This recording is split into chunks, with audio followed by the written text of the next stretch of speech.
Femme nan bi kampe, li vien avye. Guys, comment nous y est, c'est Daphné. Jeudi, on nous parle de autism. Bonjour, bonsoir, bienvenue sur page moyen. Non, moi c'est Daphné. Depuis nous laisse ça, moi gagne 5 à 10 minutes pour nous, moi pas gagner un pile temps. OK? Jeudi, sujet c'est autism. So, on allait. Est-ce qu'on qualifie pour parler de sujet ça? Yes, mais oui. Parce que yon nan master degree moi gagne yo. Parce que moi gagne plaisir. C'est dans Exceptional Student Education, ESD. So, si on parle de autisme, premièrement, professeur pas diagnose autisme parce que yo pas medical doctors, OK?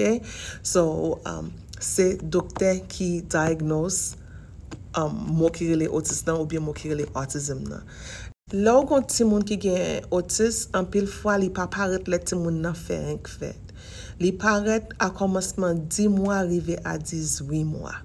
Moi t'ai regardé une recherche qui était fait dans mois March 2023 que yo dit comme ça que chaque 36 ti moun qui fait gen yon ti moun yo qui fait autisme.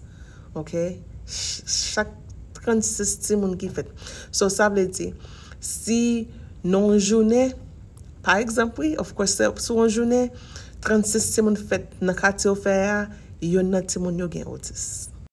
Qui sa ou ka wè nan yon ti moun ki gen autisme? Qui symptoms ou ka wè? Qui behavior ou ka wè? Well, repetitive behaviors. Donc, encore, il y a flap hand movement, OK? Ou bien langage yo, pas gen langage pour communiquer. Avle nou faire confusion avec speech delayed, avec autism, parce que c'est des bagages différents yo, yeah, OK? Tant que si ou gen yon routine pour ti moun nan ka follow, ou met fait sorte ka fait ti moun nan pa ka fait. Yon lot se nou ka recognize, c'est tant que ti moun nan very sensitive, li vraiment sensible, li gen pile sensibilité avec sound. Donc li pa katan de bruit. Ou comprenez?